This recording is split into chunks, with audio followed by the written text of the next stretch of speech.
Good afternoon বন্ধুরা, সবাই কেমন আছো? আশা করছি সবাই বেশ ভালো আছো। তুলি সংসারে সবাইকে অনেক অনেক ওয়েলকাম। চলে এসেছি আবার একটি নতুন ব্লগ নিয়ে। আর আজকের ব্লগটা বুধবারের।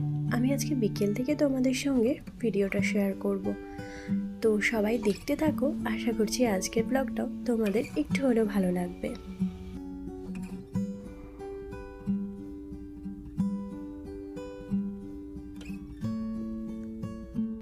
আজকে জানো তো, সকাল থেকে না সেরকমভাবে কোনো ব্লগ করা হয়ে ওঠেনি, তাই ভাবলাম বিকেল থেকে ব্লগটা শুরু করি। আসলে আজকে সকাল থেকে প্রচণ্ড বৃষ্টি হচ্ছিল, আর সেই জন্য সেরকমভাবে ভিডিও কিছু করা হয়ে ওঠেনি। আর তাই ভাবলাম বিকেলবেলায় কি করি না করি সেটাও তো তোমাদের সঙ্গে কখনো শেয়ার করা হয় না, তাই আজকে শেয়ার করি যে বিকালের দিকে কি করা হয়। প্রত্যেক দিনের মতো সকালের মতো বিকালেও কিন্তু আমাকে এরকমভাবে বিছানাটা গোছাতে হয়। আর এই বিছানার চাদরটা একটুখানি ঝেড়ে নিয়ে বালিশগুলো সুন্দর করে রেখে দিই। কিন্তু আজকে বিছানার চাদরটা তুলেছিলাম কারণ একটাই, ওই যে আমার বিনিশোনা না বিছানার মধ্যে এক গাদা জিনিস ফেলেছিল, খাবার জিনিস, তো সেগুলো একটু তুলতে হতো। সেই জন্য আমি ভাবলাম যে বিছানার চাদরটা তুলে ঝেড়ে দিই।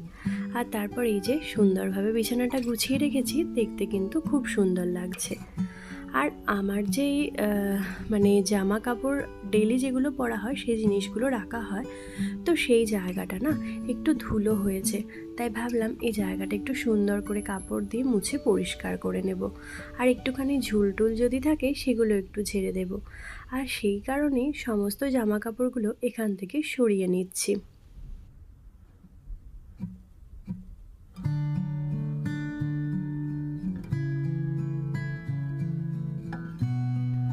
এমনি সময় সকালের দিকে সমস্ত কাজকর্মটা আমি রাখার চেষ্টা করি, কিন্তু যেদিন সকালের দিকে হয়ে ওঠে না সেদিন হয়তো বিকালে করি। নাহলে বিকালের দিকটা আমি খুব একটা ঝামেলা রাখতে পছন্দ করি না। ওই বিকালের দিকটা আমার মনে হয় একটু রিল্যাক্সে থাকাই ভালো।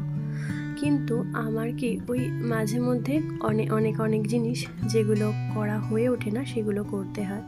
আর এখানে দেখো অনেক লাইনের তারও আছে। আসলে এখান থেকে ওই কেবল লাইন যেটা সেটা টানা হয়েছে তো এই জানালা দিয়ে, তো সেইটারই তার এগুলো। আর তারপর বিছানা পরিষ্কার করে নিয়ে র্যাকটা কিন্তু এখনও পরিষ্কার করা হয়নি, যেখানে জামা কাপড় থাকে। তারই মাঝখানে আমি রান্না করতে চলে এসেছি। আর ভাই এনেছিল চিকেন, তো এনেছিল বলতে ওকে আনতে বলেছিলাম, যেহেতু সকাল থেকে বৃষ্টি হচ্ছে তাই ভেবেছিলাম রাত্রে একটু চিকেন খাবো আর সঙ্গে রুটি। তো সেই চিকেনটা এখন রেডি করে নিচ্ছি। আলু দিয়েছি এক পিস করে, একটুখানি কষা কষা মতো হবে।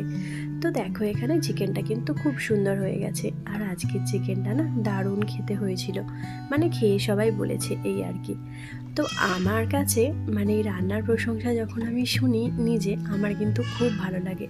কেউ যখন আমাকে রান্নার প্রশংসা শোনায়, বলে যে তোমার রান্না ভালো হয়েছে, বা এরকম কিছু যে রান্না বান্না আমি ভালো করি, সেটা শুনতে কিন্তু আমার কেন প্রত্যেকটা মেয়েরই কিন্তু ভীষণ ভালো লাগে, যারা রান্না করতে খুব পছন্দ করে। তো এই যে চিকেনটা হয়ে গেছে, আর এরপর হচ্ছে আটাটা মেখে রাখবো।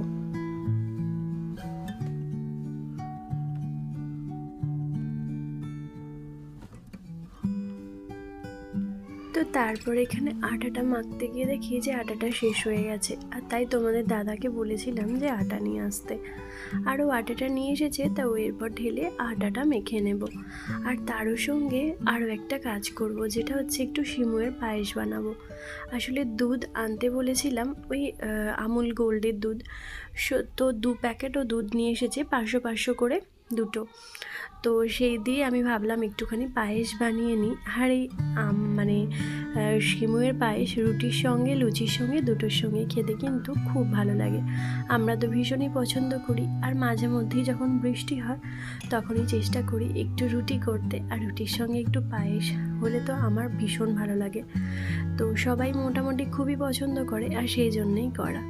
তো এই যে আটাটার এখানে একটা বড় একটা স্পুন রেখে দিয়েছি, জানো তো, আটাটা তুলতে সুবিধা হয়। আর ওটার মাপটা এত সুন্দর যে ওটা নিলে বোঝা যায় যে এই আটাতে এতগুলো রুটি হবে।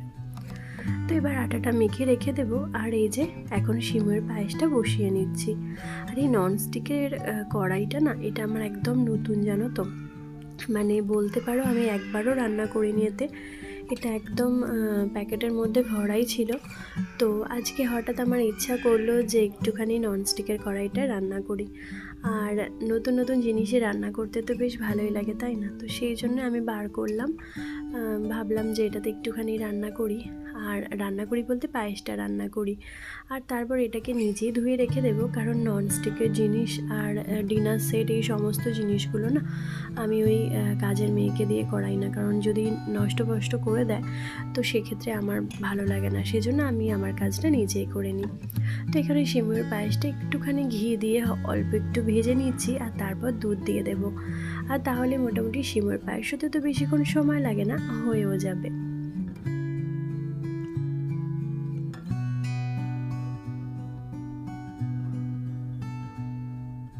তো আজকে ভেবেছিলাম সকালের দিকে তোমাদের সঙ্গে যখন ভিডিও শেয়ার করা হয়নি তখন বিকালের দিকে শেয়ার করব। আসলে বিকেল 5টা থেকে রাত 10টা বা 10:30 বলতে পারো, এত পর্যন্ত আমি কি করি সেই জিনিসটাই তোমাদের সঙ্গে শেয়ার করব। আর এরই মাঝখানে না বিকালবেলাতে কিন্তু আমি প্রত্যেক দিন ঘর মুছি। মানে আমার কাজের যে দিদি আছে সে বিকালে বাসন ধুয়ে দিয়ে যায় আর সঙ্গে ঘরটা ঝাড় দিয়ে দিয়ে যায়। আর তারপর আবারও যখন আমি 5টার দিকে ঘরটা মুছি তখন কিন্তু আবারও নোংরা হয়ে যায়। তো তখন আমি আবার ঝাঁটা দিয়ে তারপর ঘরটা মুছি। আর এই বিকেলবেলার ঘর মোছার অভ্যাসটা আমি পুরো সারা গ্রীষ্মকাল বলো আর বর্ষাকাল এই সময়টা করি। শীতকালটা খুব একটা করি না, একটু চেপে চেপে ঝাড়টা দিয়ে দিই, তাহলেই পরিষ্কার থাকে। আসলে শীতকাল তো সেই জন্য খুব একটা ঘরটা মুছি না, ওই একবেলা মুছি। কিন্তু গ্রীষ্মকালে আমি মানে প্রত্যেকটা সময় আমি দুবেলা করে ঘর মুছি। আর ওই বিছানা ঝাড়া বা ঘর পরিষ্কার করা এটা তো আমাকে দুবেলা কেন মানে 5 বেলা ধরে করতে হয়, কারণ আমার যেহেতু ছোট্ট বাচ্চা আর সব সময় ঘর নোংরা করে দেয়। আর যদিও ইন্দুসোনা স্কুল যায় তো সেই হিসেবে খুব একটা নোংরা হয় না, স্কুল যায় তারপর বিকালে পড়া থাকে, তো ও কিন্তু ভীষণই বিজি। তারই মাঝখানে ছোট ছেলে নোংরা করে ফেলে, তখন আর কিছু বলি না, যা করে সেটাই মেনে নিই। তো এখানে সিমুইয়ের পায়েসটা দেখো হয়ে গেছে, আর বেশিক্ষণ সময় লাগেনি সেই জন্য। তারপর এই যে বাটিটা যে বোলটা দেখিয়েছিলাম তোমাদেরকে যে আমি ভি-মার্ট থেকে কিনেছিলাম, তো তার মধ্যে ঢেলে রাখলাম। আসলে নতুন নতুন জিনিসে রান্না করতে বা নতুন নতুন জিনিস ইউজ করতে না আমার ভীষণ ভালো লাগে।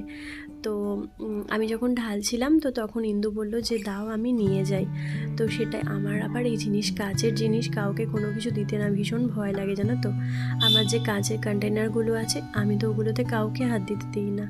আমার ভাই সবসময় ভয় দেখায় ভেঙে দেবো করে, আমার কিন্তু প্রচণ্ড ভয় লাগে। যদি ওগুলো ভেঙে যায় না আমি কান্না করে মরে যাব একদম। তো ওগুলো আমার ভীষণ প্রিয় জিনিস, ভীষণ শখের জিনিস। মানে অনেক কি বলবো, তোমাদের দাদার সঙ্গে অনেক ঝামেলা করে ওগুলো আমার কেনা। ও তো একদমই কিনতে দেয় না, তো আমি অনেক ঝামেলা করে কিনি, সেই জন্য আমি চাই না যে ওগুলো ভেঙে যাক বা কেউ হাত দিক, সেই জন্য আমি চট করে কাউকে একদম হাত দিতে দিই না।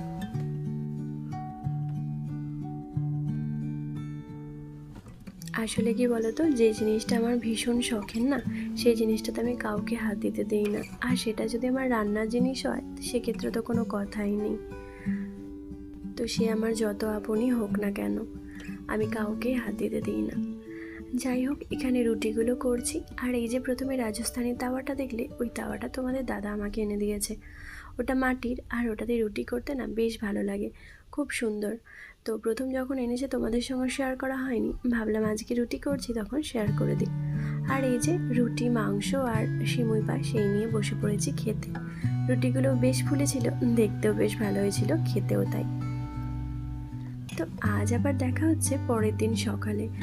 এখন ওই যে স্নান টান করে নিয়েছি, আর ওই যে কালকের যে জামা কাপড় যেখানটা রাখা হয় একদম রেগুলার ইউজের জন্য, তো সেই জিনিসগুলো তো গোছানো হয়নি, তাই ভাবলাম আজকে গোছাচ্ছি যখন সেটা শেয়ার করে নিই। আসলে কালকে বিকেলবেলাতে ওই ঘরটর পরিষ্কার করে নিয়ে তারপর ঘর মুছে রান্নাবান্নার এই যে মাংস হয়েছিল তো তার একটা জোগাড়, তারপর রুটি, সেই সমস্ত কিছু করে না আর ঘরটা গোছাতে পারিনি। ঘরটা গোছানো মানে এই যে এই জায়গাটা গোছানোর কথা, তো সেটা গোছাতে পারিনি। ভাবলাম কালকে সকালেই গোছাবো আর তখন তোমাদের সঙ্গে শেয়ার করব। তো এই জামা কাপড়গুলো একটু তুলে রেখেছিলাম যাতে ধুলো না পড়ে। আর এখন এই যে সুন্দর করে ভাঁজ করে রেখে দিচ্ছি। আর এই জিনিসগুলো রেগুলার ইউজ হয়, জানো তো, মানে প্রায় প্রত্যেক দিনই এগুলো, আমার তো নাইটিগুলো পরা হয়ই, আর তার সঙ্গে তোমাদের দাদা যে পাঞ্জাবি পরে সেগুলোও পরা হয়। আর মানে ও পরে সঙ্গে রুমাল, তারপর গেঞ্জি, মানে যে রেগুলার যে সমস্ত জিনিসগুলো আছে সেগুলো সবই পরা হয়। তো সেগুলোই আমি এখানে রাখি। বাদ বাকি সব জিনিস কিন্তু ওই আমার যে নিচে জায়গাগুলো আছে, বসার জায়গা, ওর মধ্যে ঢুকিয়ে রাখি। আর বিনিশোনার আর ইন্দুর জামার জায়গা তো আলাদা, তো ওদেরগুলো আলাদা জায়গায় রাখি।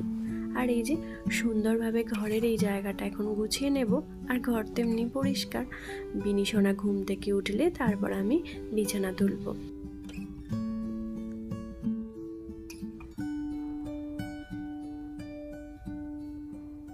তাহলে বন্ধুরা, আজকের ভিডিওটা এতটুকুই রাখছি, এখান পর্যন্ত। তো আজকের সারাদিনে যেটা করব কাজ, সেটা আবার তোমাদের সঙ্গে অন্য ব্লগে শেয়ার করব। তো আজকের মতো টাটা, সবাই ভালো থেকো, সুস্থ থেকো। আজকের ব্লগটা কেমন লাগলো অবশ্যই জানিও একটা কমেন্টের মাধ্যমে। তো দেখা হবে পরবর্তী ব্লগে। টাটা।